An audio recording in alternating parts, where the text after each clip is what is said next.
Assalamualaikum warahmatullahi wabarakatuh.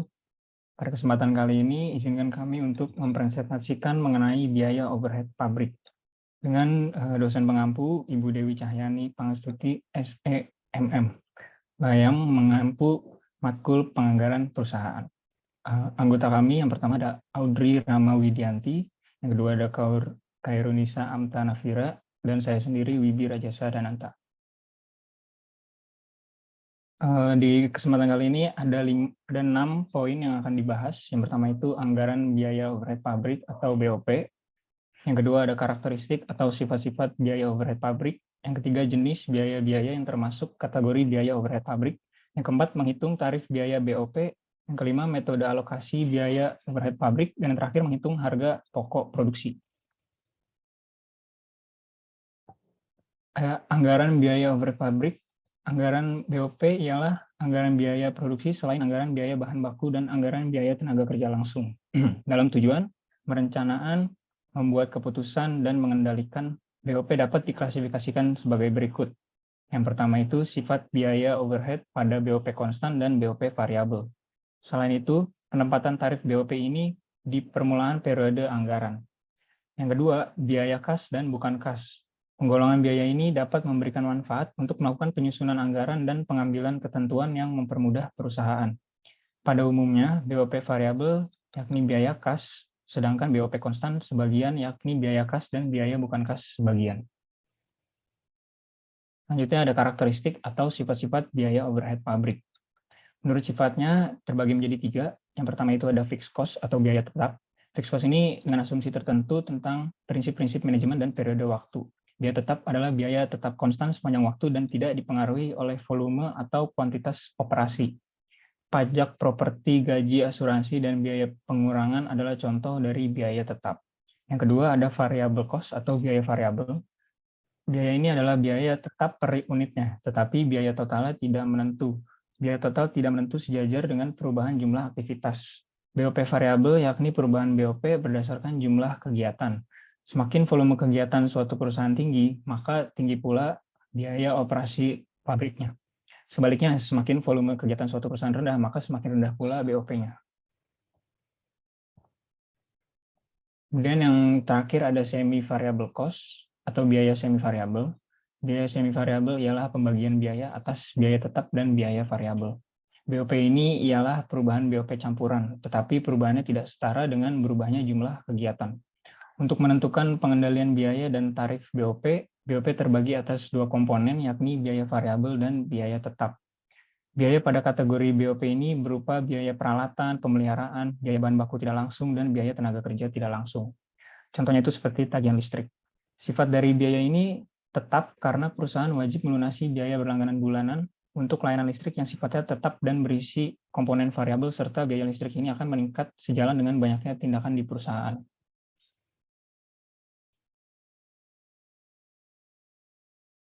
Selanjutnya ada jenis biaya-biaya yang termasuk kategori biaya overhead pabrik. Yang pertama, biaya bahan mentah tidak langsung atau bisa disebut dengan bahan penolong, merupakan biaya dari bahan yang memiliki sifat sebagai pembantu bahan lainnya yang diperlukan untuk melengkapi proses produksi. Contohnya itu seperti paku yang menjadi bahan pelengkap dalam pembuatan kursi atau meja. Kemudian ada biaya tenaga kerja tidak langsung atau indirect labor cost, ialah biaya tenaga kerja yang bukan terkait langsung dengan tahapan produksi. Contohnya itu mereka yang bekerja pada departemen pendukung seperti departemen administrasi dan akuntansi. Kemudian yang ketiga ada biaya reparasi dan pemeliharaan. Biaya yang muncul akibat dari pekerjaan pemeliharaan pada mesin produksi.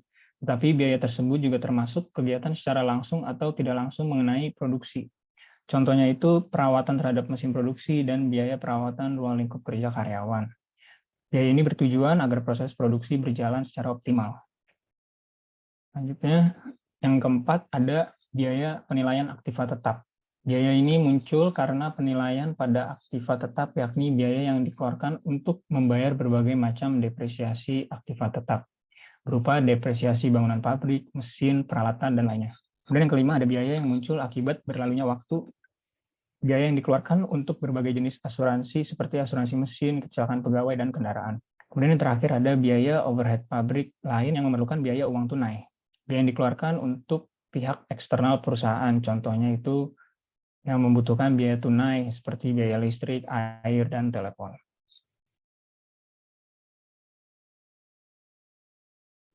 Selanjutnya ada menghitung tarif biaya overhead pabrik atau BOP.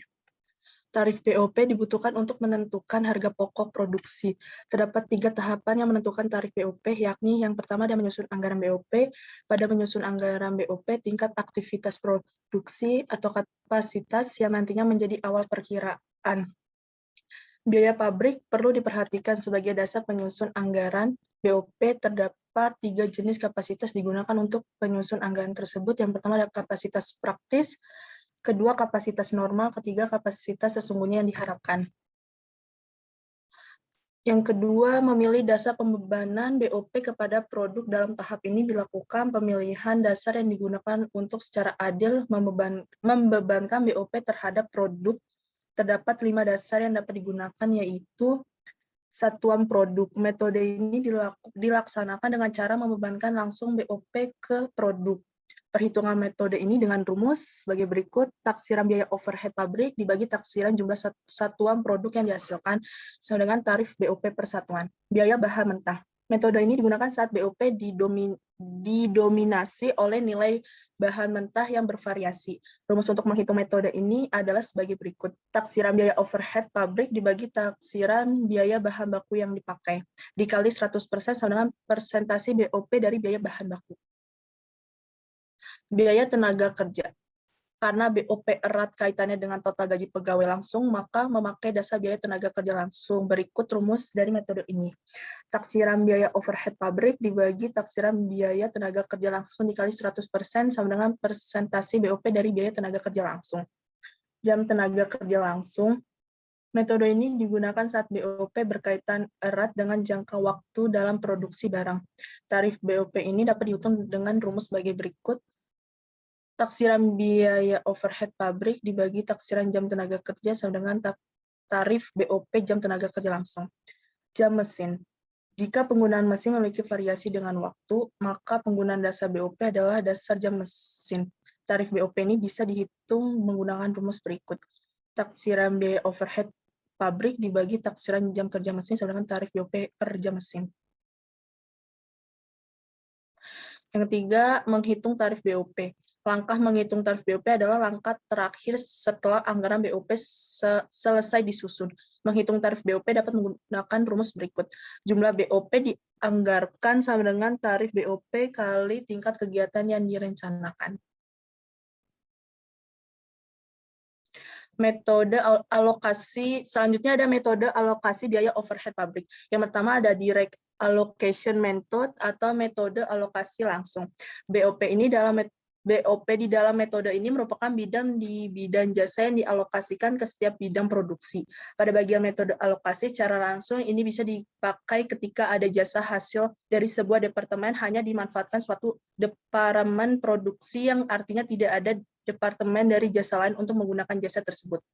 Yang kedua ada step method atau metode alokasi bertahap. Metode BOP ini memiliki fungsi ketika ada suatu hal yang dihasilkan berupa jasa oleh salah satu bagian, tidak hanya bisa dirasakan oleh satu bagian saja atau departemen produksi, artinya dapat digunakan oleh departemen selain ini atau departemen lainnya. Contohnya adalah bagian jasa yang terdiri atas unsur pembangkit tenaga listrik dan dapat memperbaiki mesin.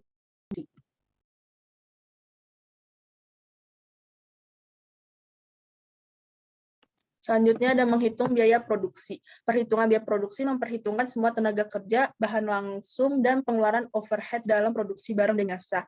Menghitung biaya produksi dapat dengan metode berikut. Yang pertama, dalam harga pokok produksi, perhitungan total biaya bahan baku dapat dihitung dengan mengurangkan saldo akhir sumber daya dari saldo awal harga pokok dan pembelian harga pokok. Ini tahap awal untuk bisa menghitung HPP tersebut. Yang kedua, perhitungan total biaya produk. Perusahaan dapat melakukannya dengan menjumlahkan semua elemen biaya produksi, misalnya biaya overhead, biaya tenaga kerja, dan biaya bahan baku. Yang ketiga, tentukan total biaya produksi dihitung dengan menambahkan biaya produksi ke tingkat persediaan awal dan kemudian mengurangi tingkat persediaan akhir.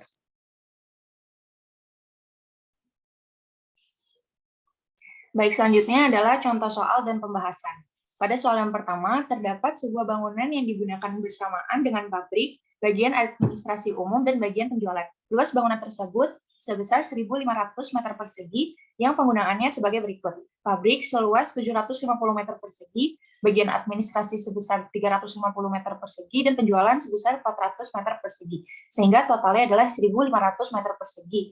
Dengan per tahun biaya depresiasinya senilai 8 juta rupiah. Maka dari data tersebut dapat dihitung besarnya biaya overhead pabrik dari biaya depresiasi dengan rumus besarnya BOP sama dengan luas pabrik dibagi dengan total luas bangunan dikali dengan biaya depresiasi per tahun, sehingga menghasilkan 4 juta rupiah. Pada soal selanjutnya, diketahui BOP tahun 2021 pada Departemen Produksi dan Departemen Jasa sebesar 65 juta rupiah yang dibagi menjadi yang pertama ada BOP Departemen Produksi. Dengan rincian, Departemen Produksi 1 sebesar 30 juta dan Departemen Produksi 2 sebesar 20 juta, sehingga menghasilkan 50 juta. Selanjutnya adalah BOP Departemen Jasa. Dengan rincian, Departemen Jasa X sebesar 5 juta, Departemen Jasa Y sebesar 6 juta, dan Departemen Jasa Z sebesar 4 juta, sehingga totalnya 15 juta. Kemudian, terdapat tabel pemakaian jasa X, Y, dan Z, dan juga produksi 1 dan 2. Dan juga diketahui total produksi sebanyak 10.000 unit. Berdasarkan data di atas, maka dapat diketahui nilai tarif BOP pada Departemen Produksi sebagai berikut. Berikut ini adalah tabel perhitungan tarif BOP Departemen Produksi 1 dan Produksi 2. Kemudian di sini alokasi dikali dengan 5 juta. Angka ini didapat pada soal yang sebelumnya, yang di jasa Z dengan 15% dikali 5 juta, sebesar 30% dikali 5 juta, sehingga menghasilkan 1,5 juta. Dan di produksi 2 sebesar 45% dikali 5 juta, sama dengan 2.250.000. Selanjutnya, kita mengalokasikan dari jasa Y ke Z, sebesar 20% dikali 6,5 juta. 6,5 juta ini didapatkan dari jasa Y ditambah alokasi dari jasa X, sehingga menghasilkan 6.500.000, sehingga menghasilkan 1,3 juta. Alokasi dari jasa Y ke produksi 1 yaitu 30% dikali 6.500.000, sehingga menghasilkan 1.950.000. Alokasi dari jasa Y ke produksi 2 yaitu 50% dikali 6.500.000, sehingga menghasilkan 3.250.000. Selanjutnya, alokasi dari jasa Z ke produksi 1 dan juga produksi 2. Dengan penghitungan pada produksi 1, 60% dikali 6.050.000. 6.050.000 dapat kita lihat di tabel, didapatkan dari BOP sebelum alokasi dari jasa Z, kemudian ditambahkan dengan alokasi dari jasa X dan juga jasa Y. Pada penghitungan produksi 1, yaitu menghasilkan 3.630.000, dan pada produksi 2, 40% dikali 6.050.000, sehingga menghasilkan 2.420.000.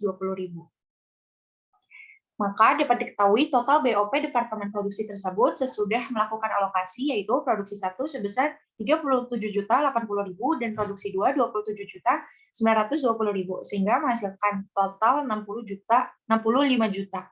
Tarif BOP Departemen Produksi dapat dihitung dengan rumus BOP dibagi total produksi. Pada tarif BOP Departemen Produksi 1, yaitu 37.080.000 dibagi dengan 10.000 unit, sehingga menghasilkan 3.708. Dan tarif BOP Departemen Produksi 2 yaitu 27.920.000 dibagi dengan 10.000 unit, sehingga menghasilkan 2.792.